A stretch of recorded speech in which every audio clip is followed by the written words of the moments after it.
নমস্কার বন্ধুরা, দিলীপ কুকিং গরিতা চ্যানেলে সবাইকে স্বাগত। বন্ধুরা, আজকে তো সানডে আমি হচ্ছে চিকেনের রেসিপি থাকবে, আরও তার সঙ্গে অনেক কিছু থাকে। তো আজকে হচ্ছে আমি করলা ভাজা করেছি আর 5 মিশালি ডাল দিয়ে পালং শাকের রেসিপি। তো তোমরা যদি জানতে চাও বা দেখতে চাও তাহলে কিন্তু আমাকে কমেন্ট করবে। তো এখানে চিকেনের জন্যে মশলা নিয়েছি, আদা, রসুন, পেঁয়াজ, তারপরে পেঁয়াজ দিয়ে আমি ম্যারিনেট করে নিয়েছি সব রকম মশলা দিয়ে, ধনে গুঁড়ো, জিরে গুঁড়ো, হলুদ গুঁড়ো, লঙ্কা গুঁড়ো, আর এখানে কাঁচা পাকা লঙ্কা পেস্ট করে নেবো, আদা, রসুন, জিরে, দারুচিনি, এলাচ, কাঁচা পাকা লঙ্কা সব পেস্ট করে নেবো। আর এখানে হচ্ছে পেঁয়াজ, তেল, হলুদ গুঁড়ো, লঙ্কা গুঁড়ো, ধনে গুঁড়ো, জিরে গুঁড়ো, গরম মশলা গুঁড়ো, চিকেন মশলা যেটা সেটা চামচের মতো দেবো।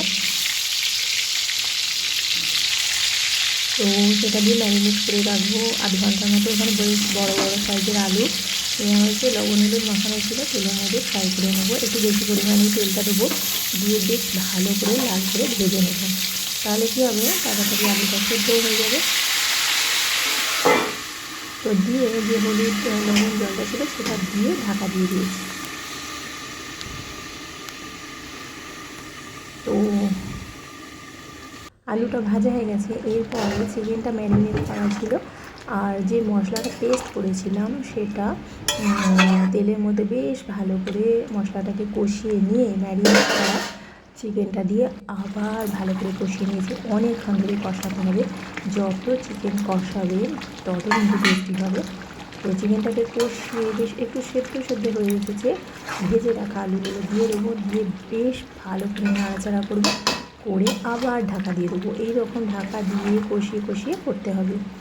তো লবণ দেওয়া হয়ে গেছে। তো চিকেনটা, এটা হচ্ছে দেশি চিকেন, তো চিকেনটা একটু সময় লাগবে, দেশি চিকেন একটু সময় লাগে করতে, আর খেতেও খুবই টেস্টি হয়। তো এখানে আমি গরম জল ব্যবহার করব, কেননা দেশি চিকেন একটু সময় লাগে, সেজন্য গরম জল দিয়ে তাকে করতে হয়। গরম জল দিলে খেতে খুবই টেস্টি হয় আর তাড়াতাড়ি কিন্তু মাংসটা সেদ্ধও হয়ে যায়। তো এখানে ভাতটা বসিয়ে দিয়েছি।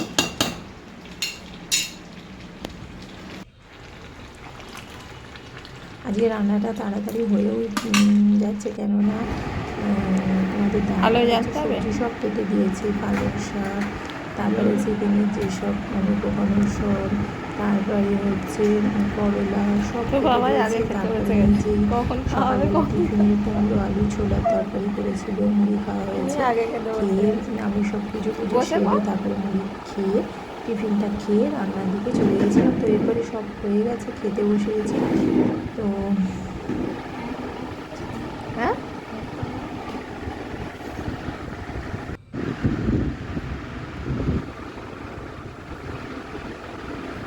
তো বন্ধুরা, আজকে রেসিপিগুলো কেমন হয়েছে অবশ্যই জানাবে। আমার চ্যানেলটিকে সাবস্ক্রাইব করবে, লাইক করবে, শেয়ার করবে।